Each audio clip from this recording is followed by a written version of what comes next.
Assalamualaikum. Waalaikumsalam warahmatullahi wabarakatuh. Waalaikumsalam warahmatullahi.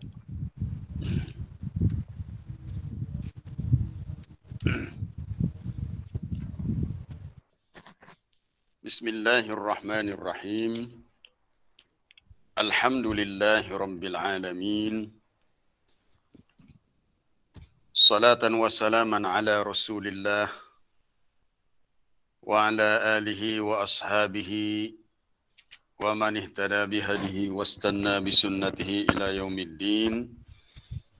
Rabbi shrah li sadri wa yassir li amri wahlul 'uqdatam min lisani yafqahu qawli. Allahumma 'allimna ma yanfa'una wa zidna 'ilma warzuqna fahma. Amma ba'd. Para jamaah, para pendengar, penonton yang dirahmati Allah semua. Nah, jadi untuk hari ini, hari Rabu dah ini, 4 Ogos tahun 2021 Masihi bersamaan 25 Zulhijjah 1442 Hijriah. Nah, jadi untuk sambungan kita hari ini ayat 44 dari surah Al-Qalam. Jika sempat kita cuba habiskan sampai ayat 47. Jadi berbaki ada 1, 2, 3, 4, 5 lagi ayat tu untuk esok lah, insyaAllah. Jadi untuk hari ini kita ambil 4 ayat dari ayat 44, 45, 46, 47. A'udzu billahi minasyaitonir rajim. Fadharni wa man yukadzibu bihadzal hadits sanastadrijuhum min haitsu la ya'lamun wa umli lahum inna kaydi matin. Am tas'aluhum ajran fahum min maghramin musqalun. Am 'indahumul ghaibu fahum yaktubun.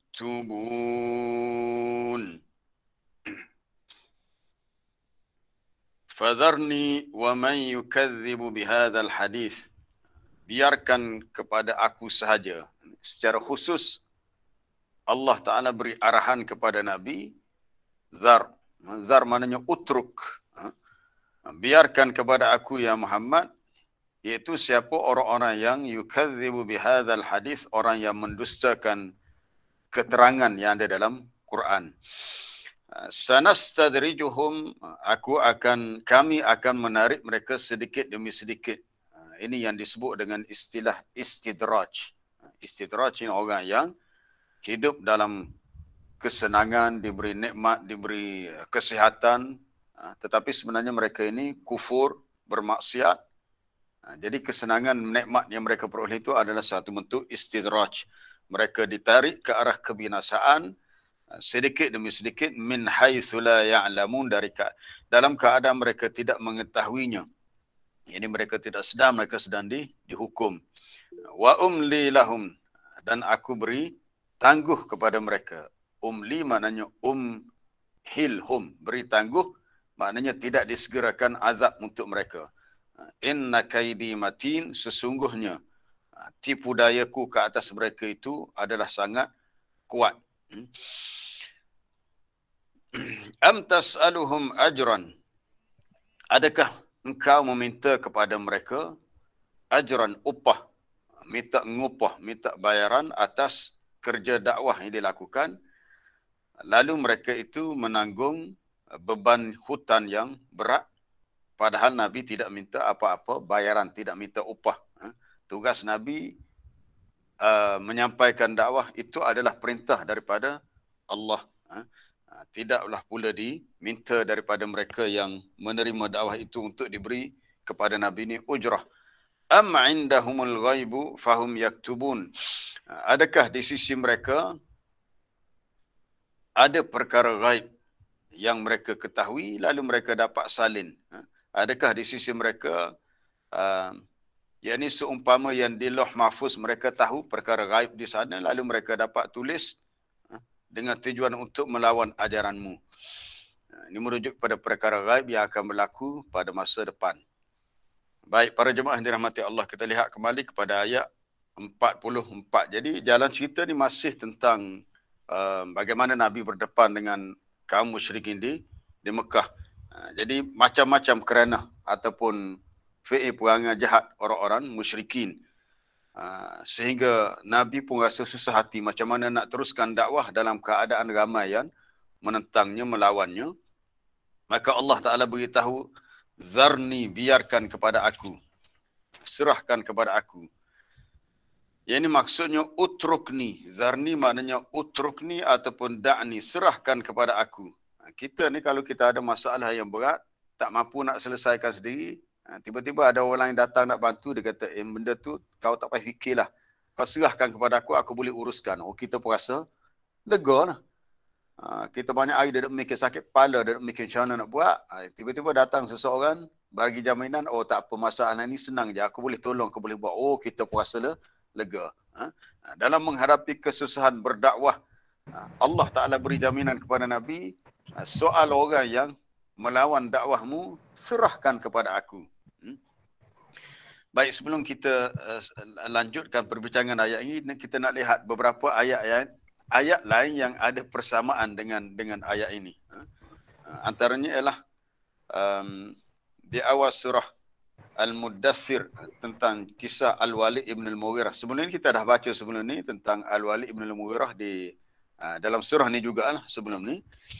Dalam surah Al-Muddathir ayat yang ke-11, zarni, zarni juga, zarni wa man khalaqtu wahida, biarkan kepada aku. Allah Ta'ala suruh serahkan kepadanya urusan orang-orang yang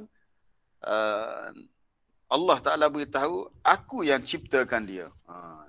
Jadi kamu tak perlu nak fikir banyak-banyak, serahkan kepada aku. Itu satu. Kemudian yang berikutnya dalam surah Al-Muzammil ayat yang ke-11 juga. Surah Al-Muzammil muka surat 574. Tu lupa nak beritahu nombor muka surat apa dia? Surah tu. Muka surat 574, wa dharni wal mukadzibina ulin na'mati wa mahilhum qalila. Zarni juga. Zarni yakni utrukni, da'ni, biarkan kepada aku. Dan juga orang-orang yang mendustakan itu, mereka ni orang yang mempunyai kesenangan, ulin na'mah, maknanya orang yang mempunyai kesenangan hidup. Wa mahilhum qalila, dan berilah tangguh kepada mereka, biarkan mereka bersenang-senangan dengan kehidupan dunia yang mereka lalui. Para jemaah yang dirahmati Allah, Nabi SAW, kita tahu sifat Nabi ini sangat penyayang, sangat kasih. Apabila hidayah dan petunjuk yang Nabi bawa, orang tak mahu terima, Nabi akan jadi susah hati. Sebab kebaikannya untuk orang lain juga. Nabi tak ada apa-apa kepentingan daripada kerja dakwahnya. Tugas ni hanyalah menyampaikan. Sebab itu yang Allah Ta'ala perintahkan. Jadi bila disampaikan kembali, dia nak seberapa ramai manusia terima dakwahnya supaya mereka selamat dunia akhirat. Begitu juga kita. Kita sama juga. Sama ada kita sebagai pendakwah, kita sebagai guru di sekolah, kita sebagai ibu bapa. Kalau kita sebagai bapa, kita nak anak kita jadi orang-orang yang baik. Kita nak pelajar-pelajar kita jadi orang yang bermotivasi, yang ada kesedaran untuk belajar, untuk maju, untuk cari ilmu, untuk jadi orang yang berjaya. Tapi adakah kita mampu untuk jadikan mereka tu sebagaimana yang kita kehendaki? Adakah kita mampu untuk menjadikan mereka tu sebagaimana kita kehendaki? Kita nak anak kita ni macam ni, tapi belum tentu mereka tu dapat bentuk kehidupan mereka serupa yang kita nak. Kita hanya mampu bagi nasihat, bagi tunjuk ajar, bagi peringatan, bagi amar, macam-macam yang kita bagi.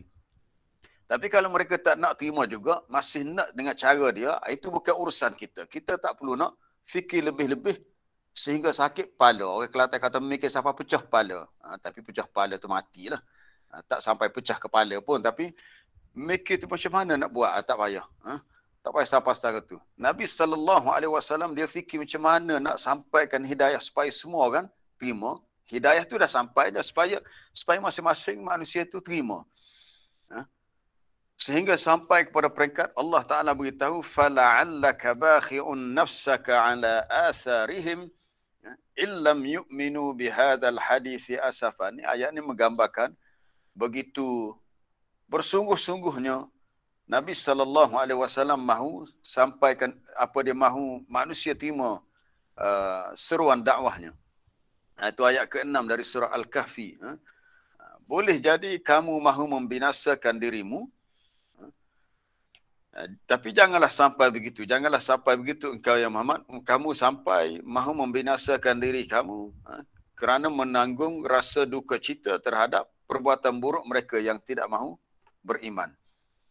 Lalu bila turun ayat ni Allah Ta'ala suruh serahkan kepadanya. Antaranya adalah soal hidayah. Tugas Nabi bila sampaikan dakwah itu dipanggil hidayah dalam bentuk taujih dan irsyad. Memberi panduan, memberi bimbingan, memberi tunjuk anja, itu hidayah tu. Hidayah dalam bentuk taujih. Wa innaka latahdi ila siratim mustaqim. Sesungguhnya engkau ya Muhammad memberi petunjuk kepada jalan yang lurus. Maksud petunjuk di sini, petunjuk dalam bentuk at-taujih wal irsyad. Panduan, bimbingan, nasihat sebagainya. Adapun hidayah dalam bentuk taufik, itu urusan Allah. Innaka la tahdi man ahbabta walakinallaha yahdi man yasha. Sesungguhnya engkau ya Muhammad tidak dapat memberi petunjuk hidayah kepada sesiapa yang engkau sayangi. Allah Ta'ala dialah yang memberi petunjuk kepada sesiapa yang dia kehendaki. Ini hidayah taufik. Hidayah taufik itu kerja Allah. Tiba-tiba kita nak fikir lebih-lebih macam mana kita nak bagi hidayah taufik kepada orang yang menolaknya. Maka dalam hal yang macam ni kita pegang kepada ayat Allah Ta'ala beritahu fadharnis. Serahkan kepada aku. Serahkan kepada Allah orang yang sebegini. Itu dalam bab hidayah. Maka turunlah ayat antaranya dalam surah Al-Baqarah. Laisa alaika hudahum. Laisa alaika hudahum. Walakinallaha yahdi man yasha. Bukan kerja kamu ya Muhammad untuk memberi hidayah. Ini hidayah taufik kepada mereka. Dalam juzuk yang ketiga ayat 272 surah Al-Baqarah. Laisa alaika hudahum, bukanlah menjadi kewajipan bagi kamu ya Muhammad untuk memberi petunjuk hidayah taufik kepada mereka, tetapi Allah dialah yang yahdi man yasha. Jadi yang perkara yang di luar kemampuan kita serahkan kepada Allah. Kita serahkan kepada Allah. Termasuklah orang-orang yang melawan seruan dakwah yang dibawa oleh Nabi SAW ataupun yang maksud serah di sini adalah apa yang kita tak mampu buat, kita jangan fikir lebih. Kita buat setakat yang kita boleh buat. Kita hanya boleh buat setakat yang kita boleh buat. Apa yang di luar kemampuan kita, tak boleh dah.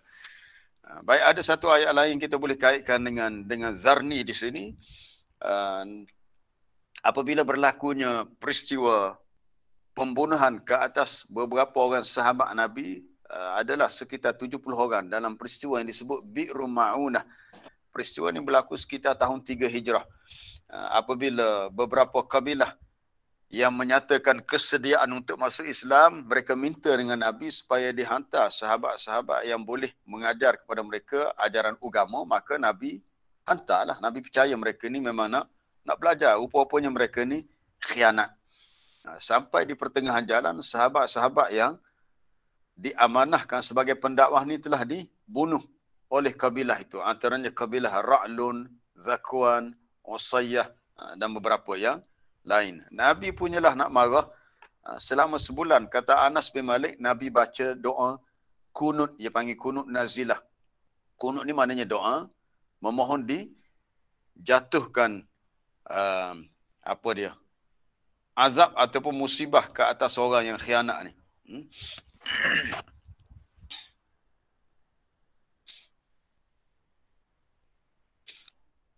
Ayat tu kita boleh lihat dalam surah Ali Imran tadi, dalam ayat yang ke 128. Sebab ada pelbagai riwayat yang menyebut tentang turunnya ayat tu. Itu ayat yang berbunyi laisa laka minal amri syai'un aw yatuba alaihim au yu'adzibahum fa innahum zalimun. Tiada menjadi tugas kamu dalam urusan ini sedikit pun. Ini bukan kerja kamu ya Muhammad untuk selesaikan urusan orang yang sebegini. Laisa laka minal amri syai'. Bukanlah menjadi tugas kamu dalam perkara ini sedikit pun. Maknanya bal al-amru kulluhu ilayya. Dalam tafsir Ibn Katsir disebut bahkan urusan itu Allah Ta'ala nak beritahu semuanya ilayya kepada aku. Serahkan kepada aku. Jadi sama dengan ayat zarni tadi. Fadharni. Serahkan kepada aku. Lalu Nabi pun bacalah doa tadi dalam solat subuhnya, solat zuhurnya, maghrib. Kelima-lima waktu. Kelima-lima waktu solat tu dalam tempoh sebulan. Nabi berdoa memohon diturunkan bencana ke atas kabilah apa tadi, Ra'lun, Zakwan, Usayyah. Bila turun ayat macam ni, akhirnya Nabi pun berhenti, serahkan kepada Allah. Itu kata apa dia?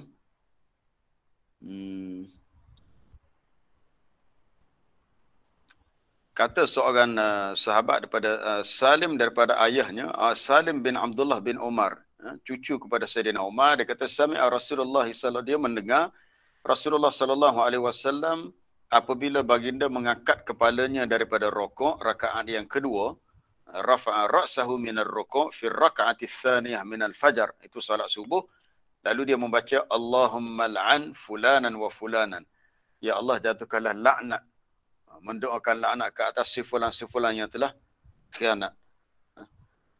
Akhirnya turunlah ayat laisa laka minal amri syai'un aw yatuba alaihim aw yu'adzibahum fa innahum zalimun. Lalu Nabi pun berhenti. Maka urusan tu serahkan kepada Allah.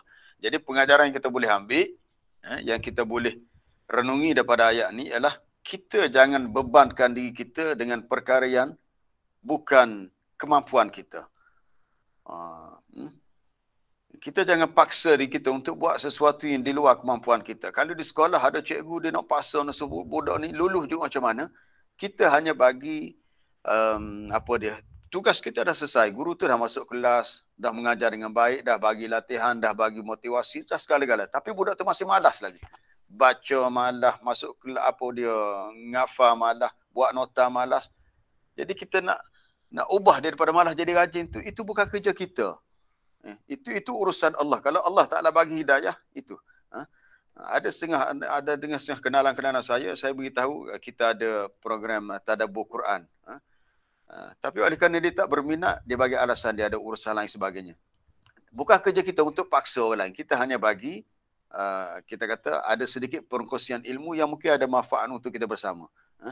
Tapi mungkin ada orang-orang yang kita tak payah kempen pun, dia ada kecenderungan minat untuk bersama-sama dalam mana-mana majlis ilmu, so dia pun ikut sekali. Alhamdulillah. Jadi bagi orang tak mahu, kita hanya bagi motivasi, bagi galakan, bagi tasjid kepada mereka. Tapi kalau mereka tak nak juga, itu kita tak boleh buat apalah. Baik. Kita pergi kepada yang berikutnya. Maksud al-hadis di sini Al-Quran. Biarkan kepada aku dan juga orang yang mendustakan al-hadis, yakni hadzal khabar. Dalam bahasa Arab hadis ni dia dengan maksud al-khabar pun boleh. Hadis dengan maksud sesuatu yang jadi baru pun boleh. Hadis dengan maksud kisah cerita pun ya juga. Hadis di sini maksudnya Quran tu sendiri. Dalam surah Az-Zumar Allah Taala beritahu Allahu nazzala ahsanal hadis kitaban mutasyabihan masani.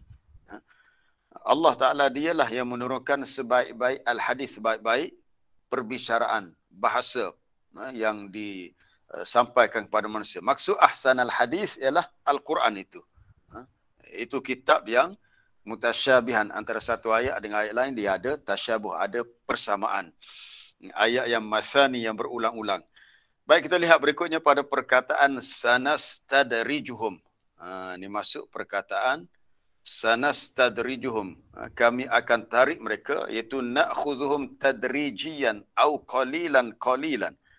Kami akan hukum mereka, kenakan balasan kepada mereka secara berperingkat-peringkat. Mereka ni tak sedar mereka sedang dihukum sebab mereka hidup dalam keadaan nikmat. Beberapa bulan lepas rasanya kita dikejutkan dengan ada satu klip video, ada seorang ahli perniagaan di Kelantan jugalah. Di Negeri Kelantan, seorang perempuan yang suka tampil dengan imej yang seksi lah. Berpakaian dah lah, tak tutup aurat, tak pakai tudung dengan ketat sebagainya. Dia mengaku, dia kata dia tidak solat, tidak mendirikan solat. Dia kata dia tak perlu untuk solat sebab selama ni dia berniaga pun okey. Dia kata dia maju, orang beli barangnya dia sihat, dia tak sakit. Kita kata inilah istidraj. Inilah istidraj. Cuma secara khusus istidraj di sini merujuk kepada orang kafir dan berlaku juga kepada orang Islam yang disebut al-usatu, orang yang banyak menderhakai Allah. Tapi secara khusus dalam konteks ayat ini berlaku kepada orang-orang yang kafir. Kerana ia merujuk kepada orang yang mendustakan Al-Quran. Sanastadrijuhum, hum, dhamir hum tu kembali kepada man yukadzib, orang yang mendustakan Quran. Itu orang kafir lah. Jadi orang kafir itu diberi nikmat yang banyak. Mereka sihat. Jadi kita sebagai orang beriman jangan tertipu. Ini banyak Allah Ta'ala pesan dalam Quran. La yaghurrannaka taqallubul ladzina kafaru fil bilad mata'un qalilun thumma ma'wahum jahannam wa bi'sal mihad. Itu di akhir surah Ali Imran. Janganlah kamu tertipu, terpedaya dengan keadaan orang-orang kafir yang sibuk ke sana sini kerana mencari rezeki. Mereka sibuk dengan perniagaan, lalu mereka maju, mereka kaya, mereka hidup mewah, mereka sihat. Semua itu adalah mata'un qalilun, kesenangan dunia yang sedikit, tetapi kesudahannya untuk akhirat. Wa ma'wahum jahannam, mereka akan masuk neraka jahannam. Jadi nikmat yang mereka dapat itu adalah suatu istidraj, hukuman daripada Allah, supaya mereka akan diseksa dengan lebih berat lagi di akhirat nanti. Ayat lain yang kita boleh kaitkan dengan istidraj, para jemaah boleh rujuk dalam surah Al-A'raf. Di akhir surah Al-A'raf itu, muka surat 174 ayat 182. Muka surat 174 ayat 182. Walladzina kazzabu biayatina sanastadrijuhum min haitsu la ya'lamun. Kemudian selepas itu wa umli lahum inna kaidi matin. Sama dengan surah Al-Qalam juga. Ayat 182 dan 183 dalam surah Al-A'raf. Jalan ceritanya sama dengan ayat yang kita baca hari ini dalam surah Al-Qalam. Allah Ta'ala beritahu walladzina kazzabu biayatina, dan orang-orang yang mendustakan ayat-ayat kami. Yang mendustakan ayat-ayat Allah confirm kafir. Sebab sifat takzib li ayatillah, mendustakan ayat-ayat Allah. Maksudnya sama ada dia tak percaya atau dia menganggap ayat-ayat itu adalah perkara yang tidak benar. Sebagaimana sebelum ni kita pernah baca kisah Al-Walid ibn Al-Mughirah yang menuduh Quran yang Nabi bacakan itu sebagai asatirul awwalin, katanya cerita dongeng orang terdahulu. Mana dia mendustakan ayat Quran, tak mahu terima. Ini orang yang kafir macam ni, sanastadrijuhum, kami akan tarik mereka sedikit demi sedikit. Itu istidraj dalam keadaan mereka tidak tahu, mereka tidak sedar. Wa umli lahum, aku beri tangguh kepada mereka, iaitu tidak disegerakan hukuman. Sama ada azab itu ditangguhkan, imhal, maknanya tak disegerakan, ataupun idamah as-sihah, sentiasalah dalam keadaan sihat. Dalam keadaan sihat. Ini kita lihat dalam kalangan orang-orang yang fasik, orang Islam, tapi orang Islam yang melazimkan diri dengan dosa-dosa yang besar. Bila ditegur akan kerja-kerja fasik yang mereka lakukan, dia kata, selama ni saya hidup okey je, saya kerja, saya dapat duit, saya boleh makan, tak ada masalah pun. Berapa ramai yang rajin ke masjid, yang buat ibadat, selalu ditipu sakit, saya sihat je. Angkuhnya dia, sombongnya dia kata, walaupun saya tak ke masjid, saya tak solat, tapi saya tak sakit, saya tidak miskin. Itu istidraj, dia tak sedar. Ataupun wasdiyad an-ni'mah, wasdiyadun ni'mah, ditambah kepadanya nikmat. Ditambah kepadanya nikmat. Jadi kita jangan mudah kelabu mata. Kelabu mata, kalau kata apa? Pena mata. Pena mata. Tengok orang tu dia tak ke masjid pun, tak solat pun, hidup buat dosa tapi okey je. Sihat, harta banyak. Kita ni selalu diuji dengan pelbagai masalah. Allah Ta'ala lebih sayang kepada kita. Mereka tu telah dikenakan hukuman semasa di dunia, cuma mereka tak sedar, tak perasan itu adalah suatu hukuman daripada Allah dengan cara sebegitu. Kemudian kita lihat dalam hadis yang sahih berhubung dengan perkara ini, Nabi SAW beritahu, hadis riwayat Bukhari dan Muslim, hadis yang sahih, innallaha la yumli lidh-dhalim. Sesungguhnya Allah Ta'ala memberi tangguh kepada orang yang zalim. Tangguh maksudnya tak disegerakan hukuman. Walaupun mereka ni hidup dalam keadaan senang, mewah, maknanya ada segala-galanya, tetapi itu adalah suatu istidraj. Hukuman yang mereka tak sedar itu satu hukuman. Perangkap lah, kita kata sebagai satu perangkap. Hatta idza akhadhahu lam yuflithu. Tetapi sehingga apabila datangnya azab itu, dia tak akan terlepas. Bila dah kena, habislah. Dia tak ada peluang lagi nak undur untuk perbaiki kesilapan yang lepas. Dia akan kenalah. Kemudian Nabi membaca ayat 102 dalam surah Hud. وَكَذَلِكَ أَخْذُ رَبِّكَ إِذَا أَخَذَ الْقُرَى وَهِيَ ظَالِمَةٌ إِنَّ أَخْذَهُ أَلِيمٌ شَدِيد. Dan demikianlah hukuman Tuhanmu, cara dia mengenakan azab siksaan apabila dia menghukum penduduk mana-mana kampung negeri. Sebab ayat ni dia datang selepas diceritakan sebelumnya kisah kemusnahan yang menimpa kaum Ad, kaum Samud, kaum Nabi Lut, kaum penduduk Madian. Akhirnya Allah Ta'ala beritahu, begitulah cara dia menghukum orang-orang yang derhaka, yang degil, dalam keadaan mereka itu zalimah, berbuat zalim, tidak menerima dakwah Rasul, bahkan menderhakainya. Sesungguhnya hukuman Allah Ta'ala itu sangatlah pedih, lagi berat, dahsyat, alim, syadid, sangat sakit, pedih dan sangat keras. Semoga Allah Ta'ala memberi hidayah kepada kita semua untuk kita muhasabah. Kalau seseorang tu dia buat dosa, kemudian dia sedar, dia bertaubat, itu tidak istidraj. Istidraj ni orang yang sentiasa dalam keadaan buat dosa dan dia tak mahu bertaubat pun. Tetapi dia diberi kehidupan yang senang lenang. Senang lenang maknanya makan minum cukup, pitih banyak, harta banyak, tubuh badan sihat. Kena sedar itu adalah istidraj. Baik. Wa umli lahum, ayat berikutnya. Aku beri tangguh kepada mereka, iaitu wa utilu alahum al-muddah. Aku panjangkan bagi mereka tempoh mereka boleh bersenang-senangan dengan kehidupan dunia ni, diberilah tempoh. Sebenarnya tempoh tu tak lama pun. Kita hidup di dunia ni tak lama. Kalau seseorang tu kita lihat dia diberi kenikmatan, berapa lama dia nak mengecapi nikmat dunia? 100 tahun, 200 tahun. Kalau ditakdirkan dia dapat hidup sampai 1000 tahun sekalipun, dia tetap akan mati juga. Manusia ni bila dah berada di alam akhirat nanti, dia tak terasa yang kehidupan dunia ni lama. Walaupun dia hidup lama, tetapi sebenarnya bila berada dalam kehidupan yang lain, kehidupan di alam akhirat, manusia tak akan rasa lama. Saya baca ada satu buku ditulis Dr. Yusuf Qardawi, Al-Hayatu fi Hayatil Muslim, Al-Waktu fi Hayatil Muslim. Al-Waktu fi Hayatil Muslim, masa dalam kehidupan seorang Muslim. Dia bawa satu kisah ketika Nabi Nuh alaihi salam. Kita tahu Nabi Nuh ni umur dia panjang. Dia berdakwah saja dah 950 tahun.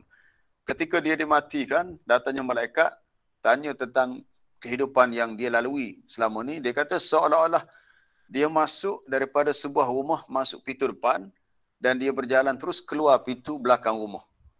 Tak terasa kehidupan di dunia yang sampai hampir 1000 tahun tu lama. Dia tak terasa lama. Itu yang Allah Ta'ala beritahu dalam Quran. Ka'annahum yawma yarawnaha lam yalbathu illa ashiyatan aw duhaha. Seolah-olah mereka tidak merasai kehidupan dunia pada hari mereka melihat berlakunya kiamat. Mana hari ketika dunia ni dah berakhir, kita akan berpindah ke alam lain.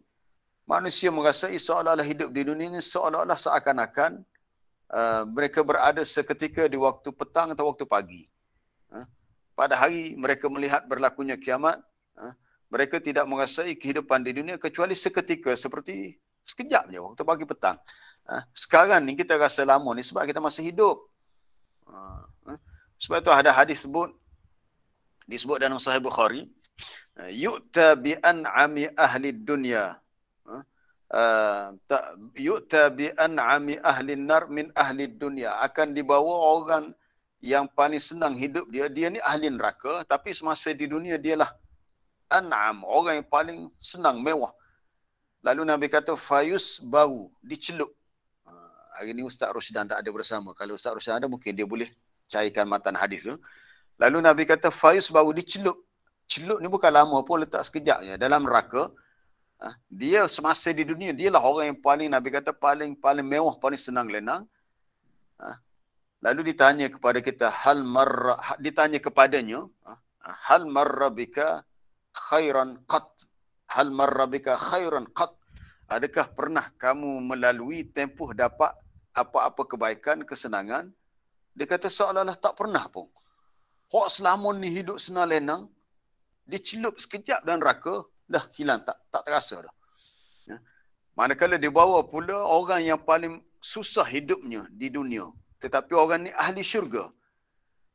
Lalu Nabi kata fayus baru, dicelup. Celup mana diletak sekejap dia untuk diuji dia, letak sekejap dalam syurga. Bila dia melihat kehebatan nikmat syurga, lalu ditanya kepadanya, hal marrabika min bu'sin qat, adakah pernah kamu melalui kesusahan semasa di dunia? Dia kata tak ada. Jadi hebatnya nikmat syurga, hak susah selama ni atas dunia tak ingat langsung dah. Dahsyatnya azab neraka, hak senang selama ni di dunia tak ingat habis dah. Jadi bila kita berada di alam akhirat, segala yang pernah kita lalui dunia ni seperti tak ada apa nilai dah. Itu maksudnya kehidupan dunia semata-mata lah. Kalau orang tu pernah senang di dunia, tetapi dia susah di akhirat, dia akan menyesal dengan penyesalan yang besar.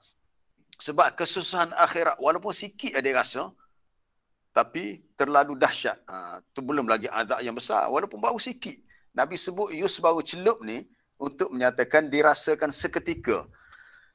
Supaya manusia boleh faham daripada hadis tadi, jauhnya nikmat dunia dengan nikmat akhirat, kesakitan dunia dengan kesakitan di akhirat. Sedikit seseorang tu merasai sakit di akhirat, dia lupa habis dah nikmat yang dia pernah rasai di dunia. Sedikit orang tu rasa nikmat dalam syurga, dia tak ingat ada hak selama ni dia pernah hidup susah di dunia. Itu kita kena sentiasa ingatkan diri kita dengan perkara ini, bahawa matlamat kita adalah untuk ke akhirat. Dunia yang kita lalui ni tak lama pun. Jadi sebab tu kita melihat dalam situasi zaman sekarang, bagi orang yang sibuk dengan sama ada ahli perniagaan dengan dunia perniagaannya, dengan ahli politik yang sibuk nak itu, nak ini, nak jawatan sebagainya, kita katakan semua itu adalah perkara yang bersifat fana dan sementara. Apa-apa sahaja yang kita kehendaki, dia tidak bersifat kekal, kecuali niat kita untuk kemaslahatan ramai. Maksudnya untuk umat Islam, untuk negara. Tapi kalau kita fikir jawatan kita nak untuk diri kita, ingat jawatan tu tak ke mana-mana. Kita masuk dalam kubur, kita dihisab daripada mahsyar, benda tu tak ada nilai sedikit pun di sisi Allah, dan kita akan menyesal dengan penyesalan yang tidak terperi hebatnya. Allah Ta'ala beritahu, wa umli lahum, aku beri tangguh, biarlah. Orang Kelantan kata kita lock dia lah. Lock maknanya kita biarkan untuknya, kita lock dia lah, ikut dia lah. Tapi siapa masa, kau tersedarlah, kau tahulah langit itu tinggi atau rendah. Kau tahulah lautan yang luas tu dalam ke cetek. Tohor, Kelantan kata tohor. Laut tu dalam ke tohor. Tapi sekarang ni kita tak sedar lagi sebab kita masih hidup di dunia. Baik. Kaidi di sini asalnya kaid di mananya tipu daya. Sebagaimana diambil dalam ayat, innahum yakiduna kaida wa akidu kaida. Famahhilil kafirina amhilhum ruwaida. Sesungguhnya mereka yang kafir itu membuat tipu daya. maka Allah Taala beritahu, aku pun ada kemampuan untuk membalas tipu daya mereka. Ayat ni bukan nak mengisbatkan sifat tipu daya bagi Allah. Allah Taala bukan penipu. Ini dipanggil dalam bentuk musyakalah. Itu Allah Taala berkuasa untuk melawan kejahatan manusia. Kalau manusia pandai menipu, Allah Taala lebih bijak sebab dia Tuhan yang bersifat Al-Hakim, Maha bijaksana. Innahum yakiduna kaida wa akidu kaida. Ya, aku boleh membalas tipu daya mereka. Famahilil kafirin, dan berilah tangguh kepada orang-orang kafir dengan satu tempoh yang tertentu sampai masa mereka akan dihukum. Baik, kita lihat ayat berikutnya. Dah 7-10 dah. Iaitu tentang am tas'aluhum ajran. Allah Taala tanya Nabi, adakah engkau ya Muhammad meminta kepada mereka atas tugas tabligh ar-risalah, menyampaikan risalah dakwah ni, meminta dengan mereka ajran, upah, minta bayaran. Dia di antara perkara yang dia bukan sama sekali sama, dulu pun sama juga. Manusia di antara perkara yang mereka duk fikir, mereka kata, kayak kita ni kalau kita ikut Nabi dan Rasul, nanti habislah harta kita. Mesti dia orang ni takkan nak kecek kata kosong gitulah. Mesti dia orang nak duit, nak harta. Tak, tugas Nabi dan Rasul dia tidak minta upah, harta tak ada. Nabi dan Rasul tidak begitu. Para jemaah boleh baca dalam surah Asy-Syu'ara, banyak diulang ayat. Wa ma as'alukum alaihi min ajrin in ajriya illa ala rabbil alamin. Katakanlah, wa ma as'alukum alaihi min ajr. Aku tidak minta kepada kamu ajr, upah, bayaran atas kerja dakwah ini, kerana ganjaran untuk aku hanyalah di sisi Allah, Tuhan semesta alam. Di sisi Allah kita panggil pahala. Ajrun, pahala. Tapi di sisi manusia, ajrun atau ujrah ni mana ngupah. Orang Kelantan dia bercakap, dia tak sah kalau tak ada sabdu tu. Melakau ni pun nak ngupah juga. Nak upah, untuk diupah, untuk dibayar. Lalu nanti kalau engkau ya Muhammad minta upah, mereka akan terbeban dengan maghram. Gharam iaitu gharamah maliyah. Itu bebanan hutang sebab terpaksa bayar-bayar yang musqalun, yang berat. Lalu dengan sebab itu mereka berpaling daripadamu. Jadi Nabi tugas dia menyampaikan dan tidak perlu kepada orang mengupahnya. Itu khusus untuk Nabi. Khusus untuk Nabi, kena fahamnya. Khusus. Begitu juga ayat yang hampir sama dalam tajuk ni juga disebut dalam surah Hud. Para jemaah boleh apa dia rujuk, boleh lihat kembali. Cuma saya nak tarik perhatian tentang persoalan bila kita mengajar agama ataupun kita mengajar Al-Quran khususnya, adakah harus kita mengambil ujrah, upah? Ini ada perbincangan dalam kalangan ulama tentang hukum akhdhil ujrah ala ta'limil Quran. Soalan ini pernah dikemukakan. Ialah kalau kita tengok cari dalam mana-mana website, tokoh-tokoh ulama seluruh dunia, salah satu yang saya sempat cari adalah dijawab oleh Syekh Abdul Aziz bin Baz, sama juga dengan jawapan Dr. Soekardawi yang lain-lain, tokoh ulama di seluruh dunia. Soalannya tentang haruskah mengambil ujrah, upah atas kerja ta'lim mengajar Al-Quran. Contohnya macam di tempat kita, khususnya kalau di Kelantan ni, rasanya negeri lain pun sama juga. Kalau di kawasan kampung ramai guru-guru Quran. Antaranya makcik-makcik, ustazah-ustazah, orang dah lanjut usia, tapi khidmat dia kepada masyarakat mengajar Quran untuk masyarakat. Dia tak ada kerja lain. Kerja dia adalah sebagai guru Al-Quran. Jadi adakah boleh dia mengambil upah atas tu? Soalannya orang tanya, ana mudarris li tahfizil Quranil Karim. Saya, orang yang bertanya kata, saya ni seorang guru yang bertugas mengajar di sekolah tahfiz Al-Quran. Wa sami'tu ba'dhan nas yaqulun, dan saya pernah mendengar ada sebahagian manusia mengatakan, innahu la yajuz akhdhul ujrah ala ta'limil Quran wala ala qiraatihi. Ada orang mengatakan tak boleh kita ambil upah atas tugas mengajar Quran kepada orang lain ataupun kerana membaca Quran. Hal hadha sahih am la? Adakah ini sahih ataupun tidak? Kalau tuan-tuan pergi ke Mesir, di Mesir dia ramai kori-kori hebat. Hok boleh baca Quran dengan sedap. Dia kalau ada apa-apa majlis haflah ihtifal, dia di Mesir ni macam ni. Saya pun bukannya kita duduk lama di sana, tapi pernahlah pergi ke sana. Kawan-kawan beritahu yang belajar di sana, dia di Mesir kalau ada majlis kahwin, sama ada dia orang buat majlis macam tari menari satu, ataupun adanya qori-qori Quran. Jadi kalau dia jemput qori Quran baca, qori tu akan dibayar, diupah. Jadi soalnya, adakah untuk pembacaan Quran itu boleh diupah ataupun untuk tugas mengajar Quran kepada orang lain? Jadi jawab Syekh Abdul Aziz, dia kata as-sahih, yang sahihnya innahu yajuz, harus mengambil upah untuk mengajar Al-Quran ataupun untuk mengajar sunnah. Sunnah ni berkenaan dengan sunnah Nabi, hadis-hadis Nabi, ataupun tugas untuk al-ilaj, untuk memberi rawatan. Seperti kita kata contohnya ruqyah syar'iyah, buat jampi secara syaraknya, dibacakan doa-doa yang maksud dan ayat Quran. Apa dalilnya? Adilnya ada dalam Sahih Muslim, hadis daripada Auf bin Malik. Kalau para jemaah ada kitab Sahih Muslim boleh rujuklah. Itu sebahagian sahabat pernah pulang daripada satu perjalanan, mereka singgah di sebuah perkampungan di mana perkampungan tu dia punya ketua dia, sayyiduhum, penghulu dia lah. Orang Kelantan kata Tok Ngulu. Tok Ngulu penghulu, ketua dia tu telah disengat, ladirun, telah disengat binatang berbisa. Jadi bila mereka ni menumpang duduk situ, orang kampung kata ra'isuhum ladirun. Dia kata ketua orang kampung ni dah disengat binatang berbisa.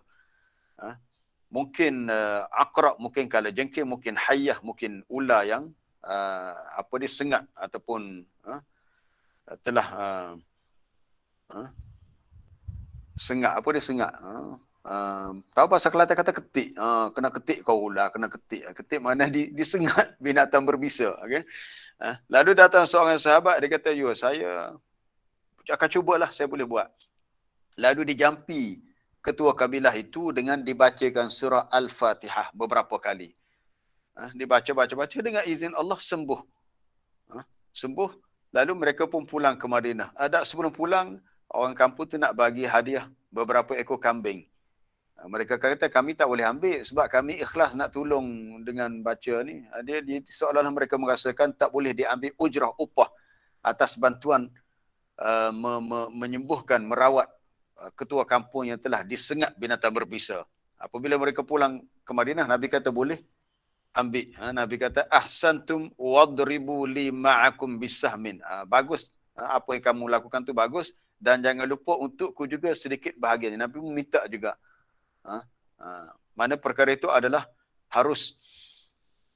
Lalu baginda beritahu, inna ahaqqa ma akhaztum alaihi ajran kitab Allah. Inna ahaqqa ma akhaztum alaihi ajran. Perkara yang lebih berhak untuk kamu ambil upah dengannya adalah kitab Allah. Ini harus. Bukan mana kita nak tujuan nak memperdagangkan Al-Quran. Tak.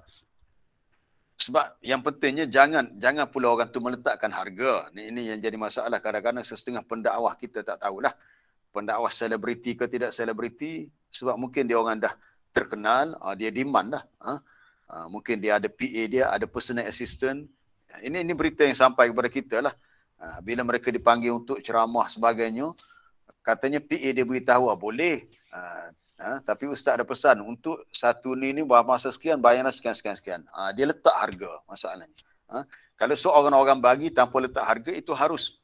Ulama mengatakan adalah harus, sebagaimana hadis yang Nabi sebut, inna ahaqqa ma akhaztum alaihi. Perkara yang lebih berhak kamu ambil upah adalah kitab Allah. Ambil bukan dengan maksud minta. Ambil apabila diberikan tanpa diminta. Tapi kalau minta itu tak haruslah. Maka fal muallim yu'ta. Orang yang menjadi guru perlu diberikan. Dalam konteks sekarang ni kita lihat guru-guru di sekolah yang itu dia punya tugas rasmi, dia memang setiap bulan dia dibayar gaji. Kita lihat sejarah Al-Khulafa'ur Rashidun, Khalifah Umar Ibn Al-Khattab radhiyallahu anhu, orang yang pertama menyusun soal gaji untuk pegawai-pegawai. Sebab apabila zaman Saidina Umar, Umar ni lama ya, dia punya tempoh pemerintahan dia sebagai Amirul Mukminin sekitar 10 tahun. Jadi selama 10 tahun itu wilayah Islam semakin ittasa'at. Wilayah Islam semakin meluas. Jadi beban kerja tentera-tentera Islam pendakwah ni semakin besarlah.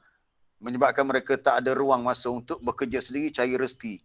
Jadi akhirnya mereka diberi gaji yang khusus. Maknanya disusun gaji yang khusus. Memang mereka dah dapat bahagian daripada harta ghanimah atau masa perang. Tapi Umar susun ada gaji yang khusus mereka terima. Tujuannya sebab nak memenuhi kemaslahatan hidup mereka.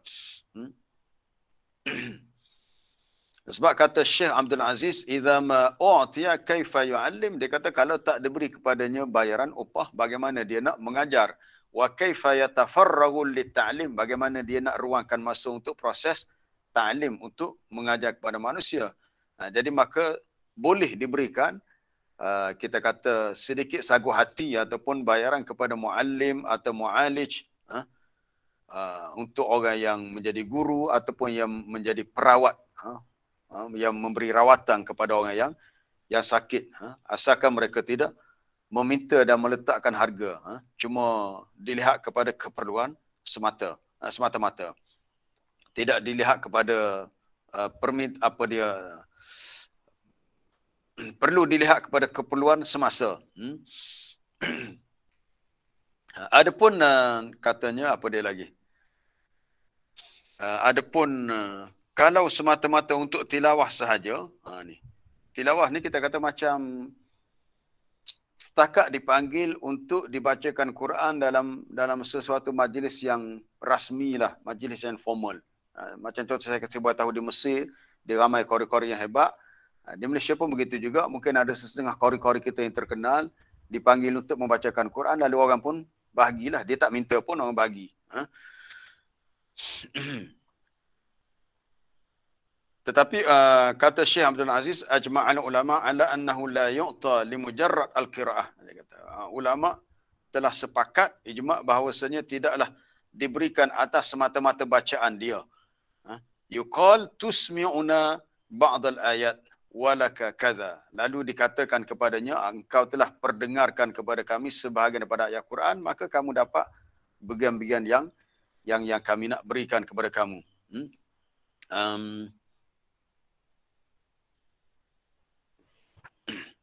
Hadza ma yajuz. Dia kata dalam konteks macam ni pandangan dia lah. Dia kata kalau semata macam ni, dia kata tidak harus. Saya melihat kenapa dia berpendapat tidak harus, seolah-olah seperti seolah-olah diperdengarkan bacaan Quran kemudian dibayar selepas tu, seolah-olah seperti satu majlis yang apabila dijemput penyanyi, kan kalau ada majlis apa-apa, dijemput artis-artis yang merdu suaranya untuk memperbembahkan satu dua lagu, atau dua lagu. Jadi artis ni orang masyhur, dia kata untuk satu lagu ni RM 1,000 contohnya. Jadi untuk dua lagu menyanyi dalam masa tak sampai mungkin 20 minit pun dia dah dapat 20,000. Itu tak apalah, itu urusan dunia. Adakah urusan ibadat si baca Quran boleh dibuat macam tu? Jadi dia berpendapat, dia kata hadza, adapun perkara macam ni ma yajuz, dia kata tidak harus. Kerana merujuk kepada mujarrad at-tilawah faqat, itu ujrah, upah tadi atas semata-mata baca sahaja. Ammal ilmu alladhi yu'allimun nas, ataupun dengan ilmu yang dia ajar kepada manusia, ataupun dia ajar kepada manusia akan al-khair, kebaikan, as-sunnah, yudarris fil madaris, dia mengajar di sekolah-sekolah, hak ni yu'ta rawatib, dia diberi gaji. Rawatib ni gaji, mana dia akan dapat setiap bulan bila sampai hujung bulan lah, hatta yatafarraga li hadzal amr, sehingga dia dapat beri ruang ataupun tumpuan masa untuk kerja ni. Itu dia punya pandangan dalam bab soal upah yang ada kaitan dengan mengajar Quran ataupun memperdengarkan bacaan Quran. Sebab tajuk asal kita tentang upah atas tugas Rasul. Kalau tuan-tuan biasa kan kita baca dalam surah Yasin. Orang kita sangat dekat dengan surah Yasin. Sebab masyarakat Malaysia ni dia lebih hampir dengan Yasin. Tak tahulah. Sebab Yasin ni dia ada beberapa surah, beberapa hadis yang menyatakan fadilatnya. Tapi semua hadis-hadis berkenaan dengan kelebihan surah Yasin adalah hadis yang lemah sebenarnya. Cuma kalau kita nak beramal kena tengok syarat-syarat dia lah. Hadis tu kebanyakannya daripada apa dia? Allahu Akbar. Ma'qil bin Yasar. Ma'qil bin Yasar. Tak ada pula diriwayatkan oleh sahabat lain. Ma'qil bin Yasar ada disebut dalam Sunan Abi Dawud, dalam Musnad Imam Ahmad. Tapi tak ada masalah. Kalau kita nak baca Yasin tak ada masalah. Cuma yang saya rasa kita terkurang ialah tadabbur. Kita dah baca bertahun-tahun dah surah Yasin 83 ayat. Tapi kita punya kefahaman terhadap 83 ayat surah Yasin tu berapa peratus? Masing-masing boleh tanya. Baca Yasin dah berpuluh tahun. Dalam 83 ayat tu boleh tak kita ambil satu ayat, kita beri makna dia, kita hurai, kita jelaskan? Boleh tak? Penguasaan ilmu terhadap konten kandungan ayat. Ini di antara kekurangan yang perlu kita perbaiki, kelompangan yang perlu kita sempurnakan. Saya nak tarik perhatian tentang kisah apabila diutuskan 2-3 orang Rasul. Rasul ni wakil yang diutuskan oleh Nabi mereka kepada sebuah kampung yang disebut Antakiyah. Wadrib lahum masalan ashabal qaryati idh ja'ahal mursalun. Asalnya dihantar dua. Idh arsalna ilaihim uthnaini lalu fakadzabuhuma. Mereka dustakan keduanya. Lalu fa'azzazna bisalis. Lalu dihantar pula yang ketiga untuk menyokong dakwah yang dua tadi. Lalu kata mereka, inna ilaikum mursalun. Panjanglah ceritanya. Akhirnya sampai pada cerita waja'a min aqsal madinati rajulun yas'a. Datanglah daripada penghujung kampung itu seorang lelaki. Dalam tafsir disebut namanya Habibun Najjar. Bukan nama, sebenarnya itu gelaran dia. Kerja dia sebagai tukang kayu, Han Najjar. Kata lelaki itu, wahai kaumku, apa dia katanya? Qala ya qaumi ittabi'ul mursalin. Wahai kaumku, ikutlah rasul-rasul yang diutuskan oleh nabi mereka ni. Ittabi'u man la yas'alukum ajran. Itu ada perkataan ajran tu. Ikutlah orang yang tidak meminta kepada kamu sebarang upah. Mereka ni datang berdakwah dengan ikhlas. Mereka tak minta mereka diupah, dibayar tak. Ikutlah. Katanya, jangan kamu bimbang. Jangan pula kamu bimbang kalau kamu dengar dakwah dia, kamu kena bayar kepada dia sejumlah tak. Kamu tak payah bayar. Ittabi'u man la yas'alukum ajran. Kamu ikutlah rasul-rasul itu yang tidak meminta sebarang upah daripada kamu. Wahum muhtadun. Mereka itu golongan yang mendapat petunjuk. Baik, itu tentang bab upah. Kita ni tak habis lagi ni. Mana pula ni? Am tas'aluhum ajran fahum min maghramin musqalun. Satu lagi. Am indahumul ghaibu fahum yaktubun. Kita ada 5 minit lagi. Cepat masa. Saya rasa saya bercakap cepat dah, tetapi cepat masa lagi. Sebab kita nak kejar masa. Bila bercakap ni banyak idea, banyak poin-poin kita nak sebutkan. Biasa kalau saya dah highlight kan dalam grup kita tu mungkin ada 4-5 poin. Tapi bila kita dah bercakap, dia akan datang idea apa yang kita nak selitkan pada setiap poin tu. Okey, kita lihat akhir sekali. Am indahumul ghaibu fahum yaktubun. Allah Ta'ala bertanya, adakah mereka memiliki ilmu tentang perkara ghaib yang mereka dapat tulis? Adakah di sisi mereka ilmu al-ghaib? Ilmu ghaib ni perkara yang manusia tak akan tahu kecuali melalui wahyu. Wahyu ni Jibril hanya sampaikan kepada orang yang berstatus Nabi Rasul je. Kalau zaman Nabi Muhammad je lah. Sebab Nabi lah yang terima wahyu. Selain daripada Nabi, mereka tak akan terima wahyu. Bila tak terima wahyu, banyak perkara yang kita kata perkara ghaib yang mereka tak tahu. Sebab Nabi sendiri pun tak tahu perkara ghaib. Itu kita dah belajar sebelum ni. Nabi sendiri pun tak tahu perkara ghaib. Itu jelas dalam Quran.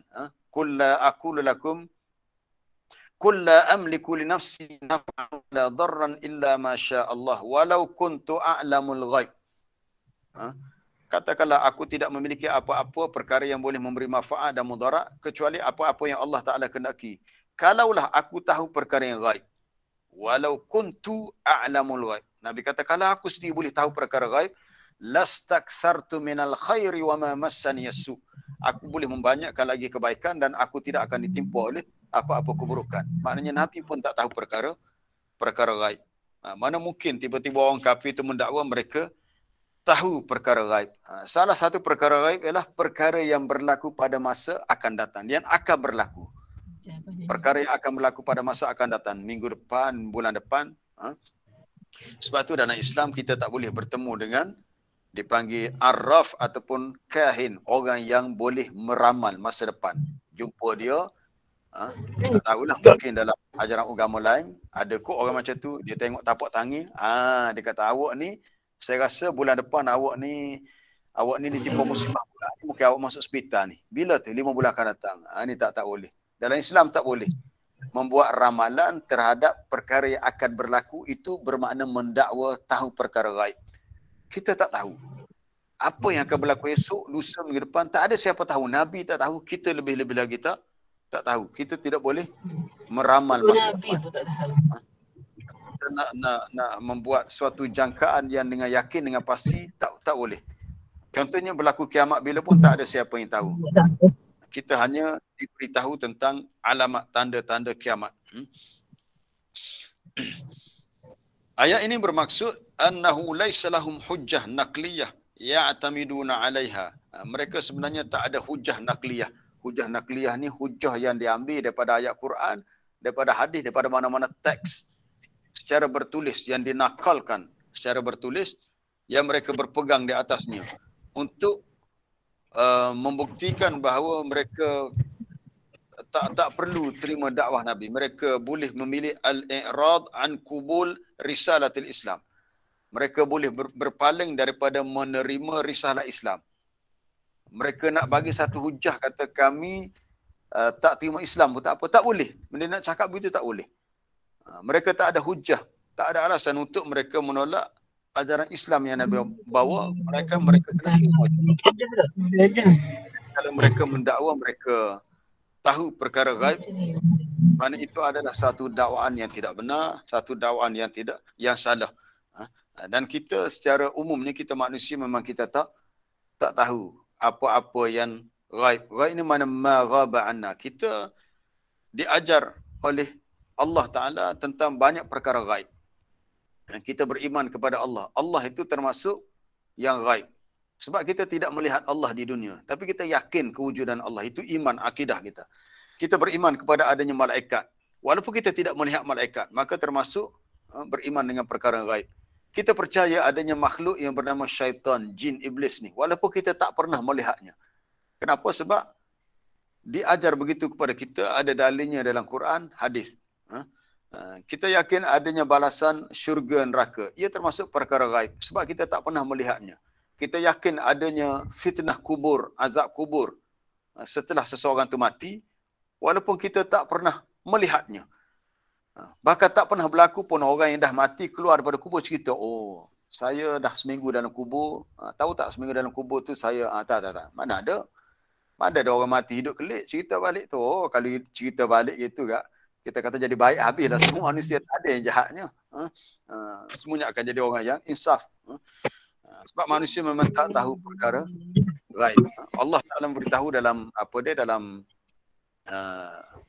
awal surah Baqarah lagi, di antara sifat orang bertakwa allazina yu'minuna bil ghaib.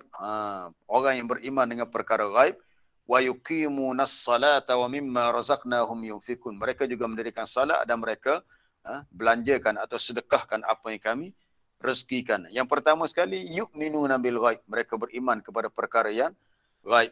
Bukannya mendakwa perkara gaib yang mereka ketahui, padahal sebenarnya itu mereka tak tahu pun. Mereka tak tahu dan kita hanya tahu perkara gaib yang diajar kepada kita. Kalau perkara gaib hak lepas-lepas dah apa dia? Perkara yang hak lepas-lepas tentang Nabi-Nabi Rasul terdahulu, kita hanya tahu apa yang Allah Ta'ala beritahu. Nabi SAW hanya tahu kisah Nabi-Nabi dan Rasul terdahulu yang telah diberitahu kepada baginda. Walaqad arsalna min qablika rusulan walaqad arsalna rusulan min qablika minhum man qasasna 'alaika wa minhum man lam naqsus 'alaik. Sesungguhnya kami telah utuskan beberapa rasul sebelum kamu ya Muhammad. Sebahagian rasul itu kami ceritakan, sebahagian rasul itu kami tak ceritakan. Jadi Allah Ta'ala tak ceritakan, Nabi Muhammad pun tak tahu. Nabi tak tahu. Sebab dia termasuk perkara gaib tentang perkhabaran umat terdahulu. Nabi tak tahu. Jadi sama ada perkara gaib yang sedang berlaku, yang telah berlaku, yang akan berlaku, kita manusia tak tahu. Mana mungkin orang-orang kafir di Mekah tiba-tiba merasakan mereka tahu dan mereka boleh tulis. Kita ni kalau boleh tulis masa depan kita macam mana dah. Kalau kita ada hak untuk memilih masa depan kita, kita akan tulis yang baik-baik sahaja. Aku jadi kaya, aku orang yang begini-begini, kuat pengaruh, aku anak ramai, aku sihat, aku tak pernah sakit. Mana boleh begitu. Ketentuan nasib kita bukan kita yang pilih, Allah Ta'ala yang tentukan. Kita hanya berusaha, kita berdoa, kita patuh perintah Allah. Itu sahaja yang kita diperintahkan untuk melakukannya selama kita hidup di dunia. Okay, masa pun dah cukup, dah 7.33 insya-Allah. Saya buka untuk persoalan. Assalamualaikum. Assalamualaikum Ustaz. Salam. Cikgu kena dulu.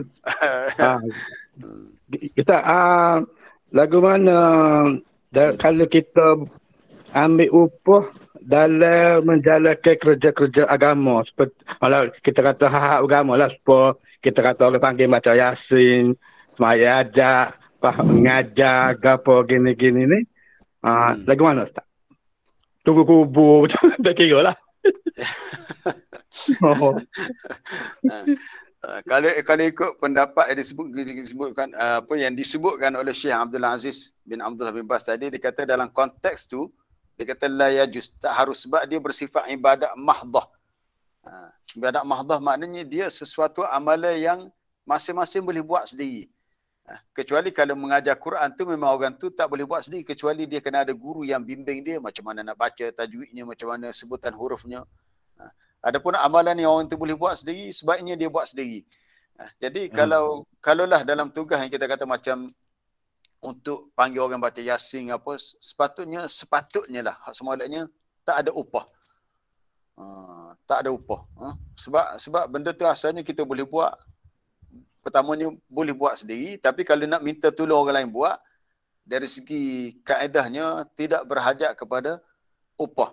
Cuma kadang-kadang ada orang bagi apa tu niat dia untuk sedekah. Itu niat pemberi tu betul lah untuk sedekah. Cuma kita menerima, jangan kita ingat kita terima itu sebagai suatu ujrah. Kalau kita terima atas niat sebagai hadiah tu lain lah. Cuma kita jangan niat sebagai suatu ujrah, sebagai upah. Contohnya lah kalau kita, saya boleh tambah atas soalan Cikgu Nur tadi, kalau macam kita solat jenazah. Solat jenazah, biasa tempat-tempat kita keluarga si mati tu akan bersusah payah sediakan sedikit sagu hati untuk orang yang datang solat jenazah. Bubuhlah RM5 ke RM10 dalam sampul untuk bagi. Maka bagi pihak keluarga tu, dia memanglah dia bagi tu niat dia nak sedekah ataupun sebagai hadiah. Tapi penerima, kalau dia nak terima, dia jangan terima sebagai niat aku ni solat jenazah maka aku diupah. Bukan upah. Itu niat sebagai dia orang sedekah. Cuma kalau kita nak kawal niat kita supaya tidak terjejas keikhlasan kita, pertama kita jangan ambil. Itu lebih baik. Sama ada orang panggil semaya hajat ke apa, hak ngupah apa, kalau boleh kita jangan ambil. Ataupun kalau kita ambil pun kita sedekahkan balik.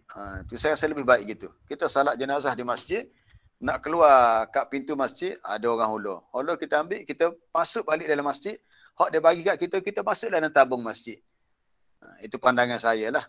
Jadi orang yang bagi tu dia dapat pahala sebab dia nak sedekah. Kemudian kita sedekahkan balik, kita dapat pula pahala sedekah sebab kita dah sedekah pada masjid. Tapi kalau ikut hukum asalnya, ia adalah sesuatu yang tidak harus. Sebab keharusan tu dia perlu lihat kepada kemaslahatan atau manfaat untuk adapun salat jenazah tadi, sebab ada hadis Nabi sebut, bila kamu berdoa untuk si mati fa akhlisu lahu biddu'a, ikhlaskan untuknya doa. Jadi kita bimbang kalau dah letak duit dalam sapu ni jadi satu trend menyebabkan ada sebahagian orang yang datang solat jenazah tu terganggu keikhlasannya. Dia ada pergi lah, ni rumah orang kaya ni. Tapi sekarang ni tak bolehlah solat jenazah di rumah sebab masalah COVID. Kalau buat di masjid pun masih kena jaga SOP. Supaya kita pun ni hak menegak ni keluarga si kaya mesti dalam sampul dia ni duit besar ni, duit 100 ke 50. Itu dah boleh menjejaskan keikhlasan yang kita khawatir akan berlaku lah. Baik, seterusnya. Assalamualaikum Ustaz. Ya, salam Cik Baki. Apa ni berkenaan dengan perubatan. Ya. Apa ni menghalau hantu lah contohlah, menghalau jin kau. Apa ni sekarang ni contohnya macam garam lah. Garam lah. Banyak dah sekarang di-viralkan. Garam tu dikatakan ikut kajian sains mengatakan ada bahan dalam garam tu yang boleh menyebabkan hantu ke ataupun jin lari ataupun dia lalu, maknanya kalau kita letak air tak garam, tempat bucu-bucu rumah ke yang mengandungi hantu ke ataupun ada jin, kalau jika sekiranya jin terlalu terperangkap jin tu ke dalam air yang ada garam tadi. Kalau sekiranya ada jin terperangkap, kalau tak ada, air itu akan jadi putih. Jadi di mana kebenaran sebenarnya garam itu mengikut ahli sains yang mengatakan ada bahan yang menyebabkan jin itu tak nak pada garam ataupun dia terhalang untuk masuk dalam rumah tersebut. Sama ada dalam Tik Nabawi ke ataupun dalam Qanun Ibn Sina.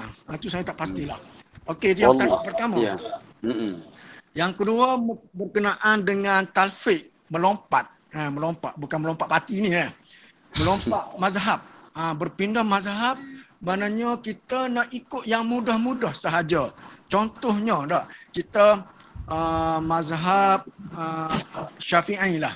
Mazhab Syafi'i maknanya berpendapat apabila tersentuh kulit lelaki dengan kulit perempuan ketika berwuduk dengan perempuan yang ajnabi, yang maknanya dibolehkan berkahwin, maka batallah wuduk kita. Tapi hari itu tiba-tiba kita nak pakai kita pakai mazhab lain lah yang membenarkan maknanya tak batal wuduk ataupun apa-apalah.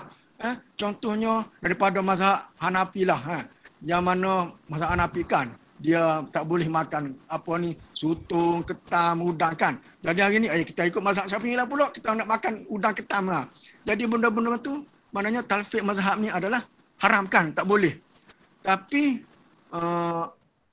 kalau kita pergi buat buat haji ke buat umrah, di mana di situ maknanya ketika tawaf kan, mana ketika tawaf apabila bersentuh laki perempuan yang bukan mahram, maka tidak batal wuduk kan.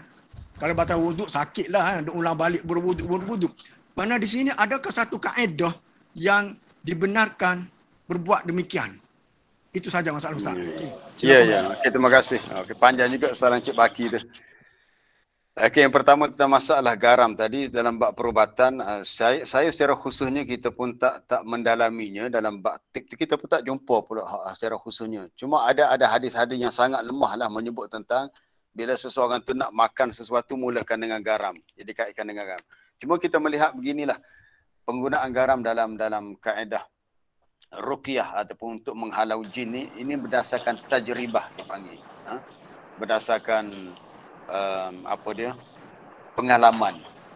Dan dilihat ada perubahan, maka dilihat ada keberkesanan.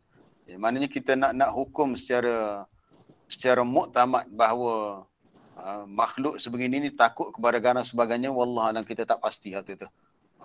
Kita tak pasti, itu perlu kepada dalil yang khusus. Sebab dalil-dalil yang sahih kalau kita kata nak halau jin ataupun syaitan makhluk gaib menjahat ni, itu Nabi suruh baca ayat kursi. Baca ayat kursi itu yang confirm jelas itu. Ayat kursi. Ataupun disebut dalam hadis yang lain, baca dalam rumah kita surah Al-Baqarah. Itu jelas adalah hadis Sahih Bukhari. Kerana syaitan, fa inna syaitan yafirru minal bait alladhi yuqra'u fihi surah Al-Baqarah. Syaitan lari daripada rumah yang dibacakan dalamnya surah Al-Baqarah. Jadi sama ada kita yang baca, ahli keluarga kita yang baca, yang pentingnya kena baca. Baca surah Baqarah, ayat kursi. Tapi orang kita sebab yang lebih mudah, dia kata, kalau baca ni mengambil masa. Tapi kalau guna garam, tabu-tabu itu senang lagi. Garam lah Tapi ala kulihan sama ada tindakan kita tu benar-benar berkesan, saya tak pasti. Itu sebab dia melibatkan urusan alam gaib yang kita tak nampak. Kecuali bila kita letak garam di mana-mana bucu di rumah kita, mana-mana penjuru, kita pun nampak syaitan. Mana kita nampak syaitan lari, tak lari. Kita tak nampak sebab dia alam gaib. Jadi yang kedua berhubung dengan masalah talfiq tadi. Dalam subjek usulul fiqh, kita kena rujuk usulul fiqh, ada 3 pendapat. Kita tak boleh nak menghukum secara jazam sebab benda ni ada kekhilafan di kalangan ulama. Ada pendapat mengatakan tidak boleh talfiq sama sekali. Satu. Ada pendapat yang mengatakan harus boleh. Ada pendapat mengatakan bergantung kepada keadaan. Tengok pada situasi. Jadi pendapat yang lebih tepat, yang lebih kuat adalah pendapat yang ketiga. Bukan tak boleh langsung, bukannya boleh secara mutlak, tapi bergantung kepada keadaan, sama ada keadaan orang tu sendiri. Contohnya, cuma soalan yang Cik Baki sebut tadi, kalau seseorang tu dia nak tukar kepada pendapat mazhab lain dengan tujuan nak ambil yang mudah-mudah, itu dia panggil istilah tatabbu' ar-rukhas. Tatabbu' ar-rukhas. Seseorang yang mencari kelonggaran, mencari rukhsah. Ini tak dibenarkan sebab dianggap sebagai tala'ub, bermain-main dengan hukum agama. Contohnya, seseorang yang bermazhab Syafi'i. Tapi kita kena faham bila kita mengaku kita mazhab Syafi'i, bukan pengakuan tu secara begitu saja. Seseorang tu kena faham usul mazhab. Berapa ramai di antara kita yang mendakwa saya mazhab Syafi'i. Pergi negara tu dia kata dia mazhab Hanafi. Pergi negara tu dia kata dia mazhab Maliki. Kita tanya dia, awak mengaku awak mazhab sekian-sekian, adakah awak faham kaedah usul mazhab? Apa perkara yang menjadi masadir, reference kepada mazhab tu? Jadi banyak kita ni mendakwa tanpa ada ilmu. Kita ikut-ikut, kita mengaku kita ikut mazhab secara taklid juga. Baik, kalau seseorang tu mendakwa dia ikut mazhab Syafi'i dan betul dia ikut usul mazhab Syafi'i, okey. Kalau dia nak tukar kepada mazhab Hanafi, contohnya kata mazhab Hanafi ni kalau perempuan tu kahwin tak ada wali pun tak apa. Dia nak tatabbu' ar-rukhas, nak ikut, nak ambil hak lebih memudahkan dia. Kita kata tak boleh. Sebab dia bukan ada kemaslahatan yang khusus, tetapi lebih kepada tala'ub, lebih kepada nak bermain-main dengan hukum. Adapun orang yang berpindah kepada mazhab lain kerana dia melihat pandangan mazhab itu lebih kuat. Ini bukan dalam bentuk orang yang taklid, dia sebenarnya dia muttabi'. Saya lupa nak beritahu. Kita ni bila kita beramal dengan hukum fiqh, kita berada pada 3 kedudukan. Sama ada kita ni seorang muqallid. Muqallid ni orang yang taklid. Dia ikut saja. Ikut secara membuta tuli. Kalau sebut membabi buta tu kasar sangat. Kita kata ikut secara membuta tuli ni maknanya kita ikut pendapat tu tanpa kita tahu hujah dan dalil. Itu pertama, muqallid. Dalam bab fiqh itu tak apa diharuskan. Yang kedua, kita adalah muttabi', ikut. Kita ikut satu pendapat dan kita tahu hujah, dalil bagi pendapat itu. Itu muttabi'. Ini jarang berlaku, kecuali orang yang belajar. Yang ketiga, yang lebih tinggi adalah mujtahid. Orang yang ilmunya luas dan dia mampu berijtihad. Ijtihad pun dia ada banyak kategori. Mujtahid dalam mazhab, mujtahid yang mutlak dan sebagainya. Cuma kita melihat pada kedudukan sama ada yang pertama kita sebagai muqallid atau sebagai muttabi'. Kalau seseorang tu muqallid, dia nak pergi ke Mekah contohnya, orang kata dalam mazhab Syafi'i tak boleh bersentuh kulit lelaki dan perempuan, batal. Maka dalam situasi yang menimbulkan darurat, tapi sebenarnya kita tersilap di situ. Sebenarnya ada qaul lain dalam mazhab Syafi'i sendiri. Dalam mazhab Syafi'i ini luas. Dia tidak merujuk kepada pendapat Syafi'i sahaja sebab pendapat tu dia luas. Ada qaul lain yang menyebut bahawasanya yang dimaksudkan batal tersentuh itu bukan batal kerana bersentuh, tersentuh, tapi kerana yamassuhu ta'ammudan wasyahwatan. Sentuh kerana sengaja dan ada syahwat. Bukannya tersentuh. Kan biasa kalau kita pergi ke pasar, kita nak berurusan jual beli, penjual tu perempuan. Kita nak ambil baki duit dengan dia, lebihan duit tu, tersentuh tangan dia. Kalau kita pergi atas pendapat tersentuh je batal lah. Tapi sebenarnya ada kaul lain menyebut, bukan kita sengaja menyentuh, tersentuh tanpa sengaja dan tak ada pun keinginan nafsu pun tak ada pun. Atau pendapat tu dia kata tidak batal. Sebab dia punya mahallun niza', perkara yang menjadi pertikaian ulama sudut batal atau tidak batal sentuh tadi adalah dia punya madhannatus syahwah. Al-lamsu madhannatus syahwah. Sentuhan sesuatu kemungkinan yang membawa kepada syahwat, keinginan itu puncanya. Sebab tu kita belajar fiqh ni masalah kita, sebab kita hanya belajar untuk tahu hukum tapi tak tahu dia punya apa yang tu. Maknanya kita kena sentiasa belajar lah untuk kita faham. Jadi dalam konteks tu sebab kita lihat ada setengah yang dia kata bila kita ke Mekah, kita ikut pandangan mazhab lain, kita talfiq mazhab lain, itu harus sebab situasinya kita tak boleh mengelak daripada berlaku tersentuh. Sebab masa kita tawaf tu tempat tu terbuka. Ataupun kita nak pegang atas pendapat mengatakan tidak batal kecuali menyentuh dengan syahwat, dengan ada keinginan nafsu. Jadi masalah fiqh ni masalah yang luas. Jadi kalau talfiq ikut pendapat lain tu kerana tatabu' ar-rukhas, kerana nak mengambil hak mudah, itu tak boleh. Tapi kalau kita ikut yang lain sebab kita lihat pendapat lain itu lebih kuat berdasarkan ijtihad ulama-ulama muhakkik masa kini. Sekarang ni ramai ulama muhakkik. Dr. Yusuf Qardawi dah lebak ni, kalau Encik Baki baca dalam, juga jemaah yang lain lah, kalau baca dalam Fatawa Mu'asarah Dr. Yusuf Qardawi, ada satu soalan seorang wanita tu, dia, saya tak ingat di Qatar atau di mana, masalahnya sama juga. Masalah adakah batal wuduk, adakah bersentuhan lelaki dan perempuan termasuk min nawaqidil wuduk, perkara membatalkan wuduk. Akhirnya wanita tu dia dah biasa ikut pandangan ataupun rancangan min hudal Islam, atau rancangan dalam TV di Qatar. Dia kata kita ikutlah mazhab Dr. Yusuf Qardawi, dia kata. Dia sebut mazhab Dr. Yusuf Qardawi. Itu ijtihad dia sebenarnya, bukan mazhab Dr. Yusuf Qardawi, sebab itu merujuk kepada pendapat dalam mazhab Hambali dan Hanafi. Cuma dalam mazhab Syafi'i dia lebih tegas dalam soal batal wuduk. Jadi sama ada boleh tak boleh talfiq itu dia bergantung kepada keadaan. Kita tak boleh nak hukum secara umum adalah haram, dia bergantung kepada keadaan. Jadi kita berhenti setakat itulah sebab dah 7.50. Saya pun ada kelas. Terima kasih Ustaz. Pencerahan yang baik. Jadi terima kasih kepada semua. Sebenarnya tajuk tu dah luar, soalan tadi dah di luar tajuk kita sebenarnya, tak apalah. Sebagai respon kepada soalan Cik Baki tadi. Subhanakallah bihamdika asyhadu an la ilaha illa anta astaghfiruka wa atubu ilaik. Wa sallallahu wasallama ala nabiyyina Muhammad wa ala alihi wa sahbihi. Walhamdulillahi rabbil alamin. Assalamualaikum warahmatullahi wabarakatuh. Waalaikumsalam warahmatullahi wabarakatuh. Jazakallah khairan katsiran. Warahmatullahi wabarakatuh. Jazakallah. Syukran Ustaz. Assalamualaikum. Syukran Ustaz. Terima kasih Ustaz. Assalamualaikum. Assalamualaikum. Salam. Terima kasih. Terima kasih Ustaz. Assalamualaikum. Salam. Terima kasih Ustaz. Salam. Terima kasih Ustaz. Assalamualaikum. Salam. Terima kasih Ustaz. Assalamualaikum. Jazakallah khairan jaza. Jazakallah Ustaz. Assalamualaikum. Alhamdulillah. Terima kasih. Terima kasih Ustaz.